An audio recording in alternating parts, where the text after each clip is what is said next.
నిజముగా భూమి మీదనున్న జనులందరి దృష్టికి నేను మీకు ఖ్యాతిని, మంచి పేరును తెప్పింతును.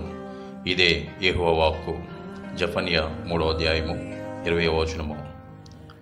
సహోదరులు ఐక్యత కలిగి నివసించుట ఎంత మేలు, ఎంత మనోహరము. కీర్తన గ్రంథము 133వ అధ్యాయము 1వ వచనము. భూమి ఆకాశములను సృజించిన యెహోవా సియోనులో నుండి నిన్ను ఆశీర్వదించునుగాక.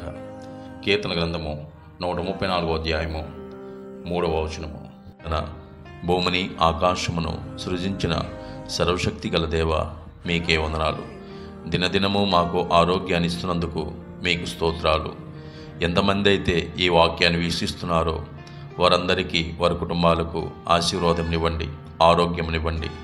బలహీనతంగా ఉన్న వారికి బలమును దయచేయండి. ప్రభువా, మా చుట్టూ ఉన్న వారిని, మాతో పనిచేయుచున్న వారిని, పోలీసు వారిని, డాక్టర్స్ను, లాయర్స్ను, కార్మికులను, టీచర్స్ను అందరినీ ప్రేమతో కాపాడండి. వారికి ఉన్న శోధనను తొలగించండి. ఆయన మా ప్రభువును మీ ప్రియకుమారుడైన యేసుక్రీస్తు వారి పేరట ప్రతిమాలు వేడుకునిచున్నాం తండ్రి.